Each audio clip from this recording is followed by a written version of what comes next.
राधे राधे, जय श्री कृष्ण। तो आज हम सुनेंगे पिठोरी अमावस्या की व्रत कथा। बोलिए राधे राधे। श्री शंकर पार्वती भगवान की जय। सनातन धर्म में प्रत्येक वर्ष में 12 अमावस्या तिथि पड़ती हैं, लेकिन इन सभी अमावस्या में भाद्रपद मास की अमावस्या का बड़ा ही विशेष महत्व है। इस मास की अमावस्या को पिठोरी अमावस्या या भादौ अमावस्या के नाम से भी जाना जाता है। आज के दिन पिठोरी अमावस्या की कथा सुनने और पूजा पाठ करने से शनि दोष, काल सर्प दोष और पितृ दोष से मुक्ति मिलती है तथा भगवान श्री लक्ष्मी नारायण जी की कृपा से पितृ प्रसन्न होते हैं और जीवन में सुख शांति तथा आर्थिक समृद्धि की प्राप्ति होती है। तो आज मैं आपको सुना रही हूँ पिठोरी अमावस्या की बड़ी ही दुर्लभ कथा। तो इन कथाओं को बड़ी ही श्रद्धा और प्रसन्न चित्त मन से पूरा अवश्य सुनिएगा। बहुत समय पहले की बात है, एक परिवार में 7 भाई थे और सभी का विवाह हो चुका था। सबके छोटे छोटे बच्चे भी थे। परिवार की सलामती के लिए 7 भाइयों की पत्नी पिठोरी अमावस्या का व्रत रखना चाहती थीं, लेकिन जब पहले साल बड़े भाई की पत्नी ने व्रत रखा तो उनके बेटे की मृत्यु हो गई। दूसरे साल फिर एक और बेटे की मृत्यु हो गई और 7वें साल भी ऐसा ही हुआ। तब बड़े भाई की पत्नी ने इस बार अपने मृत पुत्र का शव कहीं छुपा दिया।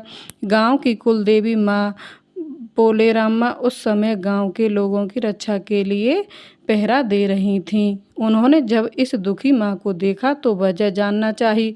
तब बड़े भाई की पत्नी ने सारा किस्सा देवी पोलेरम्मा को कह सुनाया। तब देवी को उस पर दया आ गई। तब देवी माँ कुलदेवी ने उसे दुखी मन से कहा कि वह उन सभी स्थानों पर हल्दी चढ़ा दे जहाँ जहाँ उनके बेटों का अंतिम संस्कार हुआ है। तब बड़े भाई की पत्नी ने ऐसा ही किया। जब वह घर लौटी तो 7 पुत्रों को जीवित देख उसकी खुशी का ठिकाना ना रहा। तभी से उस गांव की हर माता अपनी संतान की लंबी उम्र की कामना से पिठोरी अमावस्या का व्रत रखने लगी। आज के दिन ये कथा सुनी और पढ़ी जाती है। पिठोरी अमावस्या की कथा के अनुसार माता पार्वती ने स्वर्ग के देव राजा इंद्र की पत्नी को पिठोरी अमावस्या व्रत के महत्व के बारे में बताया था। माता पार्वती ने कहा था कि इस व्रत से बच्चों को सुख समृद्धि मिलती है और वे बहादुर बनते हैं। अब आइए श्रवण करते हैं पिठोरी अमावस्या की दूसरी कथा, जिसे सुनने के बाद ही व्रत पूर्ण माना जाता है। पौराणिक कथा के अनुसार एक साहूकार के 7 बेटे और 7 बहुओं के साथ एक बेटी भी थी। साहूकार के घर रोज एक जोगी आता था जिसे साहूकार की बहू भिक्षा देती थी। उस जोगी को जब साहूकार की बेटी भिक्षा देने आती, वह उससे भिक्षा नहीं लेता था और कहता कि तेरे भाग्य में सुहाग की जगह दुहाग लिखा है। लड़की को उस जोगी की यह बात बहुत बुरी लगती और एक दिन वह अपनी माँ से रोते रोते जोगी की बात बताती है। सारी बात सुनकर माँ कहती है कि कल जब जोगी आएगा तब मैं सुनती हूँ कि वह क्या कहता है और क्यों कहता है। अगले दिन फिर जोगी आता है तो साहूकार ने छिपकर बैठ जाती है और लड़की को भिक्षा देने भेजती है। जोगी उससे भिक्षा नहीं लेता है। फिर वही बात दोहराता है कि तेरे भाग्य में सुहाग की बजाय दुहाग लिखा है। लड़की की माँ बाहर निकल कर आती है और जोगी से कहती है कि एक तो हम तुम्हें भिक्षा देते हैं और तू हमें गाली देता है। जोगी कहता है कि मैं गाली नहीं दे रहा हूँ, जो बात सच है वही कह रहा हूँ। इसके भाग्य में जो लिखा है मैं वही सच आपको बता रहा हूँ। सारी बातें सुनने पर लड़की की माँ कहती है कि जब तुझे सारी बात पता है तो इससे बचने का उपाय भी पता होगा, वह भी बता। जोगी कहता है कि 7 समंदर पार एक धोबन रहती है जिसका नाम है सोना। वह अमावस्या का व्रत करती है। अगर वह आकर इसे फल दे तब इसका सुहाग दुहाग टल सकता है, अन्यथा विवाह के समय सर्प के काटने से इसके पति की मृत्यु हो जाएगी। सारी बात सुनकर माँ रोने लगी और सोना धोबिन की तलाश में निकल गई। चलते चलते रास्ते में तेज धूप पड़ रही थी, जिससे बचने के लिए वह एक पीपल के वृक्ष के नीचे बैठ गई। उसी वृक्ष पर एक गरुड़ के बच्चे अपने घोंसले में थे। एक सांप आया और गरुड़ के बच्चों को खाने के लिए लपका, लेकिन साहूकारनी ने उस सांप को मारकर बच्चों की रक्षा की। कुछ देर बाद गरुड़नी आई और जब सब जगह खून देखकर साहूकारनी को चोंच से मारने लगी। साहूकारनी बोली कि एक तो मैंने तेरे बच्चे को सांप से बचाया और तू मुझे ही मार रही है। सारी बातें जानने पर गरुड़नी बोली कि तूने मेरे बच्चों की रक्षा की है, इसलिए मांग जो चाहती है। साहूकारनी गरुड़नी से कहती है कि मुझे 7 समंदर पार सोना धोबिन के यहाँ छोड़ दो, और गरुड़नी ने वैसा ही किया। साहूकारनी वहाँ पहुँच तो गई, लेकिन सोचने लगी कि इसे कैसे मनाऊं। सोना धोबिन की भी 7 बहुएं थीं, लेकिन घर के काम को करने के लिए सदा आपस में ही लड़ती झगड़ती रहती थीं। रात को जब सब सो जाते तो ब्राह्मणी साहूकारनी के घर जाती और चुपके से सारा काम करके उजाला होने से पहले चली भी जाती। सारी बहुएं आपस में यही सोचती कि कौन सी बहू है जो सारा काम कर देती है, लेकिन एक दूसरे से पूछने की हिम्मत किसी की भी नहीं होती। एक दिन सोना धोबिन ने भी सोचा कि आजकल बहुएं लड़ती भी नहीं हैं और काम भी सारा हो जाता है। सोना धोबिन ने सारी बहुओं को बुलाया और पूछा कि आजकल तुम लड़ती भी नहीं हो और घर का सारा काम भी हो जाता है। सोना धोबिन ने अपनी बहुओं से पूछा, घर का सारा काम कौन करता है? बहुएं सास से झूठ कहती हैं कि लड़ाई करने से क्या फ़ायदा, इसीलिए हम मिलकर काम कर लेते हैं। सोना धोबिन को अपनी बहुओं की बात पर विश्वास नहीं होता है और वह रात में जागकर स्वयं सच देखना चाहती है कि कौन घर का सारा काम करता है। रात होने पर सोना धोबिन छिप कर बैठ जाती है कि देखूं कौन सी बहू काम करती है। रात हुई तो वह देखती है कि एक औरत चुपके से घर में घुस रही है। वह देखती है कि उसने घर का सारा काम कर दिया है और जाने की तैयारी में है। जैसे ही साहूकारनी जाने लगती है तो सोना धोबिन उसे रोकती है और पूछती है कि तुम कौन हो और क्या चाहती हो। साहूकारनी कहती है कि पहले तुम वचन दो तब बताऊंगी। सोना धोबिन वचन देती है। तब साहूकारनी कहती है कि मेरी बेटी के भाग्य में दुहाग लिखा है, लेकिन तुम अमावस्या का व्रत करती हो तो मेरे साथ चलकर उसे सुहाग दे दो। सोना धोबिन वचन से बंधी थी तो वह साहूकारनी के साथ चलने को तैयार हो जाती है। जाते हुए सोना धोबिन अपने बेटों व बहुओं से कहती है कि मैं इस औरत के साथ इसकी बेटी को सुहाग देने जा रही हूँ, लेकिन अगर मेरे पीछे तुम्हारे पिताजी मर जाएं तो उन्हें घी और तेल के कूप में डालकर रख देना।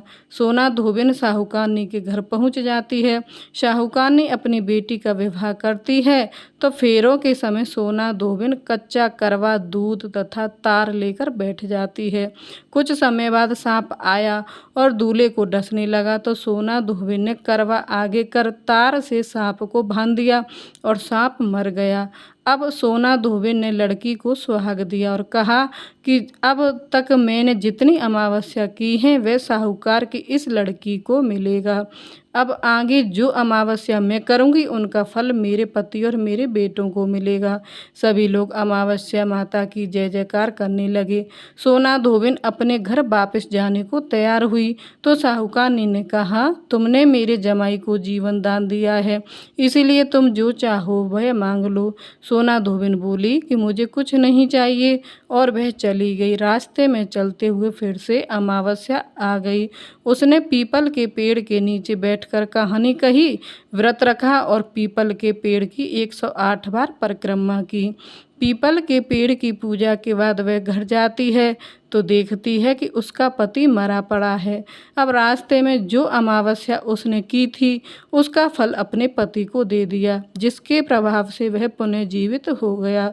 सब कहने लगे कि तूने ऐसा क्या किया जो तेरा पति जिंदा हो गया। वह कहती है कि मैंने तो ऐसा कुछ नहीं किया, बस रास्ते में अमावस्या तिथि आ गई थी जिसका मैंने व्रत किया। कहानी कही और पीपल के वृक्ष की 108 108 बार परिक्रमा की। अब सारी नगरी में ढिंढोरा पिटवा दिया गया कि हर कोई अमावस्या का व्रत करेगा, पूजा करेगा, कहानी कहेगा और पीपल के वृक्ष की 108 बार परिक्रमा करेगा। हे अमावस्या माता, जैसा आपने साहूकार की बेटी का सुहाग दिया वैसे ही सबको देना। जो कहानी कहे, पढ़े, हुंकारे भरे उनकी सभी मनोकामना पूर्ण करना। अब आइए अंत में सुनते हैं अमावस्या व्रत की तीसरी कथा, जिसे सुनने मात्र से सभी मनोकामनाएं पूर्ण होती हैं। भगवान श्री कृष्ण से एक बार पक्षीराज गरुड़ ने पूछा, हे प्रभु, पृथ्वी पर लोग अपने मृत पितरों का श्राद्ध करते हैं, उनकी रुचि का भोजन ब्राह्मणों आदि को कराते हैं, पर क्या पितृ लोग से पृथ्वी पर आकर श्राद्ध में भोजन करते पितरों को किसी ने देखा भी है?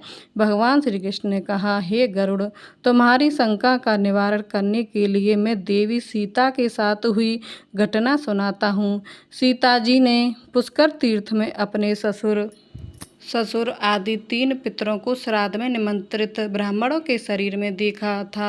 वह कथा सुनो। भगवान श्री कृष्ण कहते हैं, हे गरुड़, यह तो तुम्हें ज्ञात ही है कि श्री राम अपने पिता दशरथ की आज्ञा के बाद वन गमन कर गए थे। साथ में देवी सीता भी थीं। बाद में श्री राम को यह पता लग चुका था कि उनके पिता उनके वियोग में शरीर त्याग चुके हैं। जंगल जंगल घूमते सीता जी के साथ श्री राम ने पुष्कर तीर्थ की भी यात्रा की। अब यह श्राद्ध का अवसर था। ऐसे में पिता का श्राद्ध पुष्कर में हो, इससे श्रेष्ठ क्या हो सकता था।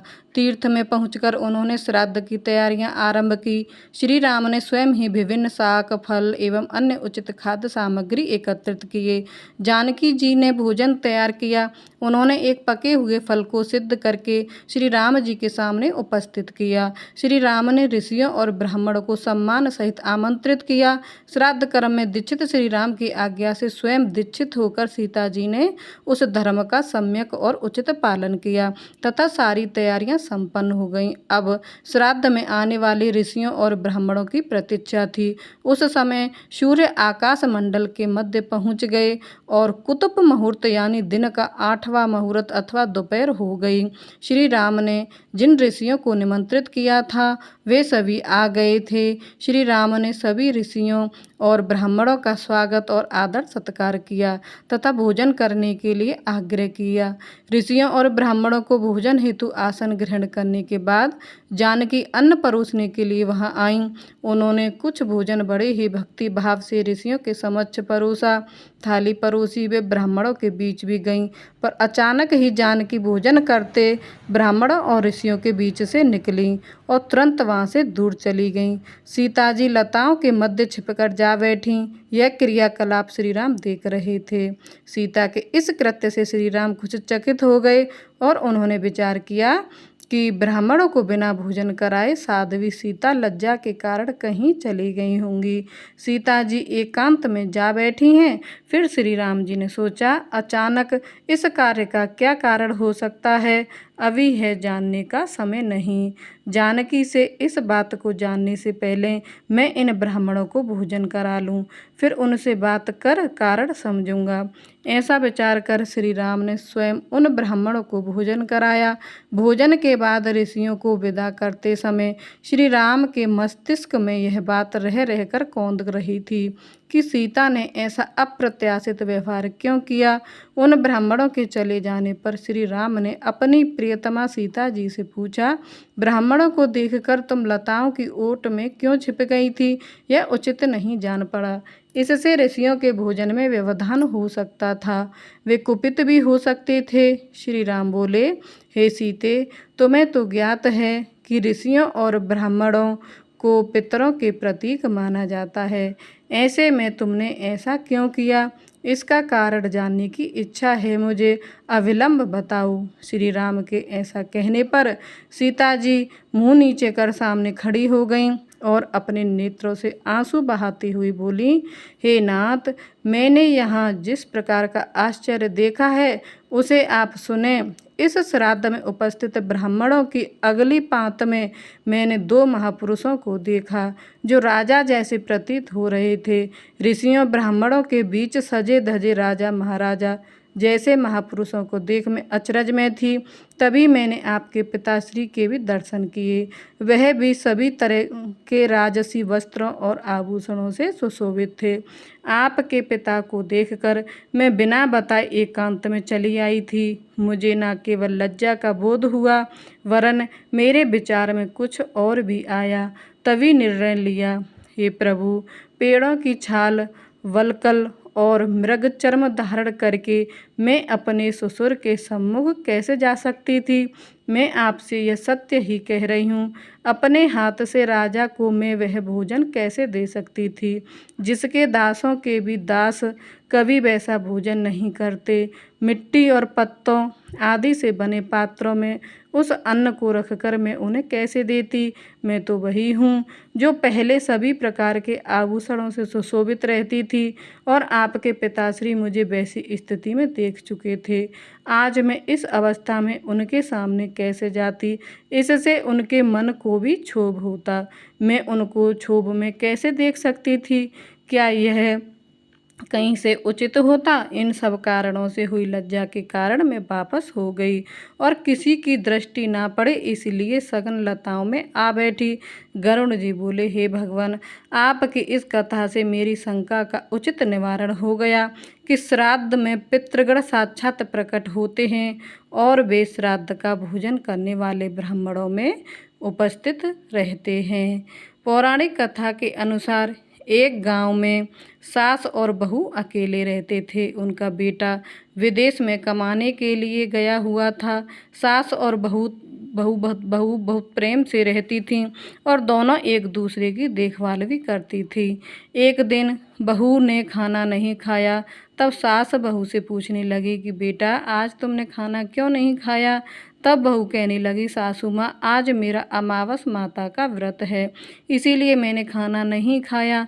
तब सास ने कहा, बहू, यह अमावस माता का व्रत क्या होता है और इस व्रत को करने से क्या फल मिलता है, मुझे भी समझाओ। तब बहू कहने लगी, सासू माँ, अमावस माता का व्रत करने से बहुत पुण्य मिलता है, घर में अन्न धन भरा रहता है और सुख शांति बनी रहती है और अटल सुहाग मिलता है तथा पुत्र की प्राप्ति होती है। इसी तरह से 3 पनौती अमावस माता का व्रत भी रखा जाता है। इस व्रत में हर वर्ष अलग अलग खाना खाया जाता है और विष्णु भगवान के मंदिर में चढ़ावा चढ़ाया जाता है या फिर किसी ब्राह्मण को दान दक्षिणा दी जाती है। इस व्रत में पहले साल शक्कर, घी और चावल से बना हुआ खाना खाया जाता है। पहले साल व्रत पूर्ण होने के बाद 1.25 किलो चावल, 1 कटोरी घी और 1 कटोरी शक्कर का दान किसी ब्राह्मण देवता को दान में दिया जाता है। दूसरे साल जौ, घी और शक्कर से बना हुआ खाना खाया जाता है। इसी तरह जब दूसरे साल का व्रत पूर्ण हो जाए तब 1.25 किलो जौ, 1 कटोरी घी और 1 कटोरी शक्कर किसी मंदिर में चढ़ाया जाता है या किसी ब्राह्मण को दान में देना होता है।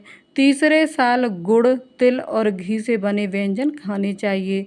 जब तीसरे साल व्रत पूर्ण हो जाए तब आधा किलो तिल, गुड़ और 1 कटोरी घी किसी मंदिर में चढ़ाया जाता है या ब्राह्मणों को दान में दिया जाता है। सासू माँ, इसे ही 3 पनौती अमावस्या का व्रत कहा जाता है। फिर बहू बताने लगी कि माँ जी, इस व्रत का संकल्प लेने के बाद इसे पूरा करना जरूरी होता है। अगर पूरा नहीं कर सकते तब घर परिवार में झगड़ा और अशांति हो जाती है। तब सासू माँ कहने लगी, बहू, मेरी तो उम्र हो गई है, लेकिन तुम यह व्रत जरूर करना। तब बहू यह व्रत करना प्रारंभ करती है। एक दिन बहू ने किसी के कहने पर गेहूं से बनी हुई रोटी खा ली और अमावस माता इस बात से नाराज हो गई। सो सास और बहू कभी बहुत प्रेम से रहती थी, अब उन दोनों में झगड़े होने लगे। सभी गांव वाले भी हैरान हो गए कि इनके घर में यह सब क्या हो रहा है। सास अपनी बहू को कहने लगी, जब से तुम हमारे घर में बहू बनकर आई हो तब से हमारे घर की लक्ष्मी चली गई है, तुम हमारे लिए बिल्कुल शुभ नहीं हो। तब बहू ने कहा, माँ जी, आपके घर की लक्ष्मी चली गई है तो मुझे बताओ कि कहाँ मिलेगी, मैं लक्ष्मी को लेकर आऊँगी। तब सासू माँ कहने लगी, बहू लक्ष्मी तुम्हें समुद्र के बीच में भगवान विष्णु के पैर दबाते हुए मिलेगी। तब बहू यह कहकर चली जाती है कि माँ जी, अब तो मैं लक्ष्मी जी को लेकर ही वापस आऊँगी, नहीं तो मैं इस घर में पैर नहीं रखूँगी। ऐसा कहकर वह लक्ष्मी जी की खोज में चली गई। जब वह लक्ष्मी की खोज के लिए निकली तब उसे बीच रास्ते में गाय मिली।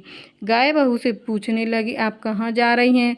तब बहू कहने लगी, हे गाय माता, मेरी सास कहती है कि मेरे आने से उनके घर में अन्न धन की कमी हो गई है और उनके घर की लक्ष्मी चली गई है, तो मैं लक्ष्मी जी को लेने जा रही हूँ।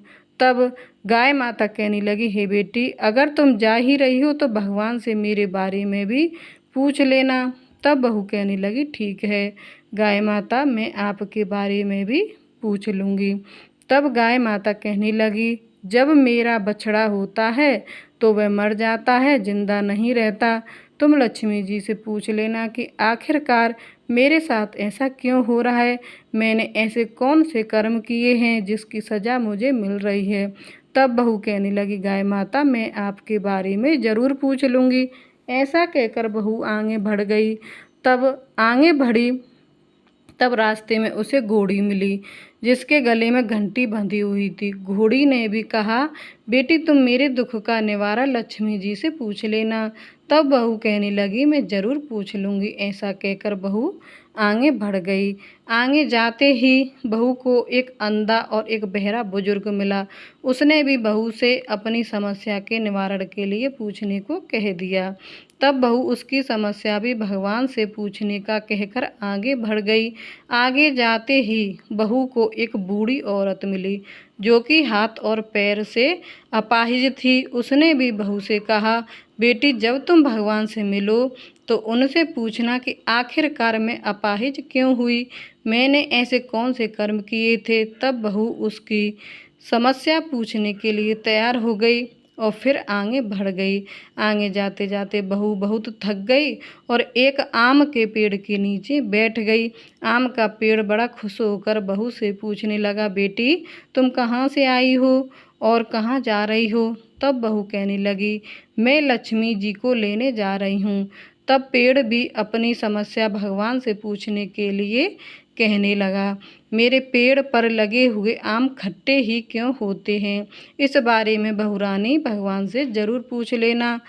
तब बहू पेड़ की समस्या लेकर आगे बढ़ गई। थोड़ी दूर जाने पर बहू को एक तलाई मिली। वह भी बहू से कहने लगी, बहू तुम भगवान से पूछना कि मेरी तलाई का पानी इतना मैला क्यों है, कोई भी यहाँ आकर पानी नहीं पीता। तब बहू कहने लगी, ज़रूर पूछ लूँगी। ऐसा कहकर बहू आगे बढ़ गई। बहुत दिन से जंगल में चलते चलते वह थक गई थी और उसे भूख भी लगी थी, लेकिन खाने को कुछ भी नहीं मिला तो वह भूख और प्यास से बेचैन हो गई और जंगल में बेहोश हो गई।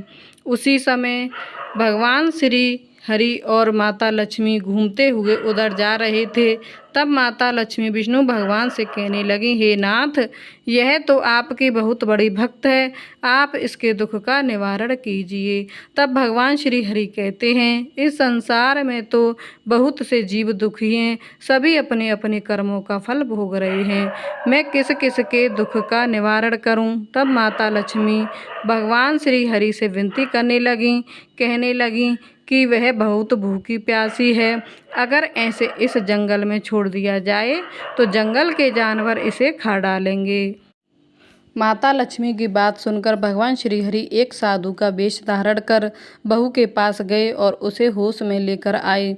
बहू के होश में आते ही साधु वेश में भगवान उसे पूछने लगे, तुम यहाँ क्यों आई हो और कहाँ जा रही हो।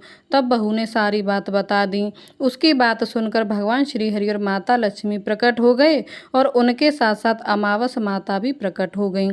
बहू यह सब देखकर उनके चरणों में गिरकर उन्हें प्रणाम करने लगी। तब अमावस माता बहू से कहने लगी, बेटी तूने मेरे व्रत को खंडित किया है, इसी की सजा तुझे मिली है, लेकिन अब मैं तुझे क्षमा करती हूँ। अब तुम घर को जाओ, तुम्हारा घर अन्न और धन से भर जाएगा, तुम्हारा घर सुंदर महल में बदल जाएगा और तुम्हारी सभी मनोकामनाएं भी पूर्ण हो जाएंगी। यह सब होने के पश्चात बहू ने रास्ते में जो जो भी मिला था उन सभी के दुखों का निवारण करने के लिए विनती की। तब भगवान श्री हरि कहने लगे, गाय ने कभी अपना दूध किसी और को नहीं पिलाया, इस कारण उसके बछड़े जिंदे नहीं रहते। तुम उसका दूध पी लेना, फिर उसके बाद उसके बछड़े जिंदे रहने लगेंगे। और घोड़ी पिछले जन्म में आटा पीसने वाली महिला थी, वह किसी को आटा पीस कर नहीं देती थी, इसीलिए उसके गले में चक्की के पाट बंधे हुए हैं।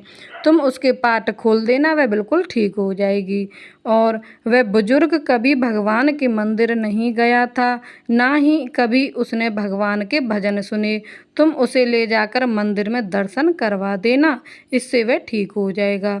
अपाहिज महिला ने कभी अपनी जवानी में दान पुण्य नहीं किया, इसीलिए उसकी यह सजा मिली है। तुम उससे कुछ भी दान करवा देना तो उसकी विकलांगता दूर हो जाएगी। और वह आम का पेड़, उसने तो कभी अपने पेड़ के आम किसी बच्चे को खाने नहीं दिए, इस कारण उसके सभी आम खट्टे होते हैं। अब तुम उस पेड़ का आम खा लेना, फिर उसके बाद उस पेड़ पर मीठे आम आने लगेंगे।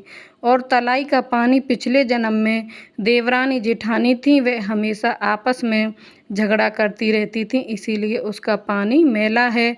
तुम उसका पानी पी लेना और वह तलाई शुद्ध हो जाएगी, फिर लोग वहां आकर पानी पीने लगेंगे। इस प्रकार बहू ने भगवान श्री हरि, माता लक्ष्मी और अमावस माता को प्रणाम किया, उन्हें धन्यवाद किया और अपने घर लौटने के लिए तैयार हो गई।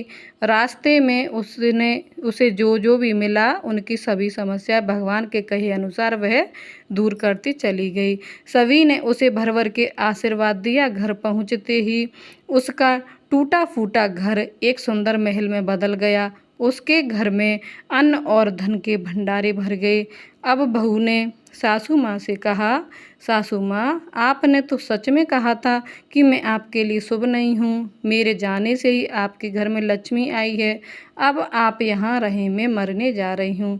तब सास ने कहा, बेटी यह सब तुम्हारे अमावस माता के व्रत करने का फल ही हमें मिला है, तुम यहीं पर रहो, अब तुम यहाँ से कहीं नहीं जाओगी। इस प्रकार सास और बहू खुशी खुशी रहने लगे। और फिर एक दिन सास का बेटा भी विदेश से वापस लौट आया। घर में जब उसने खूब धन दौलत और धन के भंडार भरे देखे, तब उसकी माँ ने सारी बात अपने बेटे को बता दी।